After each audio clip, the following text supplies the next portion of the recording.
कितनी शर्म की बात है कि आज इस देश में किसी की ज़िंदगी से बढ़कर किसी की ज़िद है। जी हाँ दोस्तों, आज इस देश में जो चल रहा है, मतलब आप लोगों को भी पता है कि 19-20 दिन होने को आए हैं और सोनम वांगचुक जी, जो कि हमारे अपने अपनों के लिए, हमारे देश के लिए, एजुकेशन सेक्टर के लिए भूख हड़ताल पे बैठे हैं। ना कि खुद के लिए बैठे हैं, ना कि उनका कोई पर्सनल लाभ है इससे, लेकिन फिर भी वो हमारे लिए बैठे हैं। हमारी सरकार की तो अंधी और बहरी हो ही चुकी है।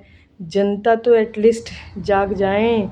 उन खुदा न ख़ास्ता उनको कुछ हो जाता है तो कुछ दिनों बाद व्हाट्सएप, फ़ेसबुक पे सभी रोने वाला स्टेटस लगाएँगे। अरे बाद में मत लगाइए, उनके जीते जी कुछ करिए। जब इंसान ज़िंदा रहता है ना, उसकी वैल्यू तब होती है। मरने के बाद तो आँसू बहाने दुश्मन भी चले आते हैं।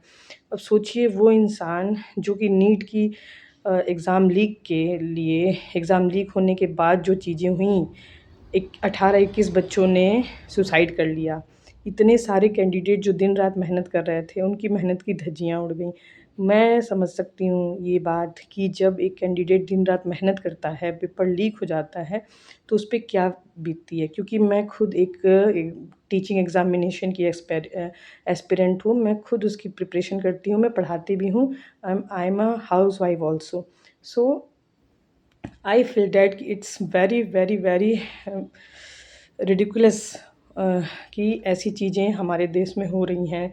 या अगर सोचिए अगर उनको कल को कुछ हो जाता है तो कुछ भी हो जाए, हो आए दिन तो नई-नई घटनाएँ हो ही रही हैं। कभी किसी का रेप हो जाना, कभी किसी को कोचिंग सेंटर में आग लगा देना, कभी अभी हाल ही में हमारा टीजीटी का एग्ज़ाम हुआ है इंग्लिश का, उसमें 41 क्वेश्चन आउट ऑफ सिलेबस दिए गए थे और जिसका मुद्दा चलता रहता है कोर्ट में। लेकिन हमने जो तैयारी करके दिन-रात एक करके मेहनत करके पढ़ा होता है, उसका क्या?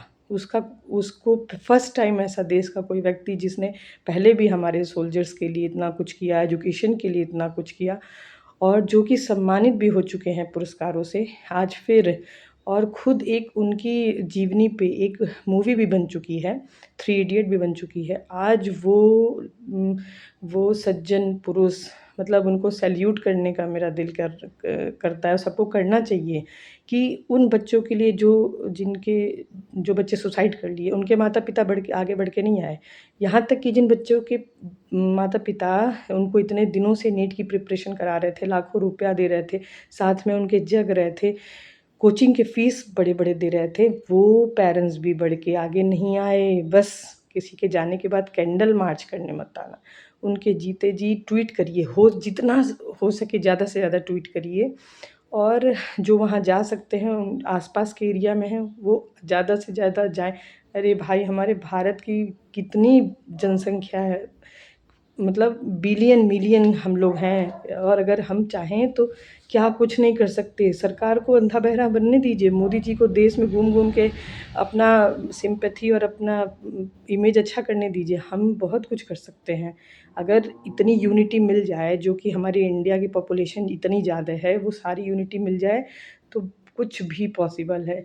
आपको अगर मेरी राय कैसी लगी, आपका इस पे क्या विचार है, कमेंट में ज़रूर लिखिएगा और जितना हो सके प्लीज़ उनको सपोर्ट करिए, बहुत ज़्यादा सपोर्ट करिए, ट्वीट कीजिए, ट्विटर को भर दीजिए इस चीज़ के ट्वीट से कि हमारे सोनम वांगचुक जी को जल्द से जल्द वो खाएँ और मतलब शिक्षा मंत्री, जिनके नाम पे तो मुझे इतनी शर्म आ रही है, बैठ के रोज़ सुबह 3 टाइम खा रहे होंगे, मॉर्निंग में भी, लंच में भी और डिनर का भी कर रहे होंगे और वो अपने स्टेटस अपने नाम का, भाई इतना अच्छा पेमेंट मिल रहा है, इतनी अच्छी पोजीशन पे हैं, कैसे इस्तीफ़ा दे सकते हैं? भले उनके अंडर में एक भी वैकेंसी ना आए, भले उनके अंडर में सेंट्रल नीट का पेपर लीक हो जाए, बच्चे सुसाइड कर लें, कुछ भी हो जाए, कुछ भी, लेकिन हैं तो मिनिस्टर ही, तो उनसे उम्मीद आप लोग नहीं कर सकते। हाँ, हम आपस में एकजुट हो जाएँ तो बहुत कुछ कर सकते हैं।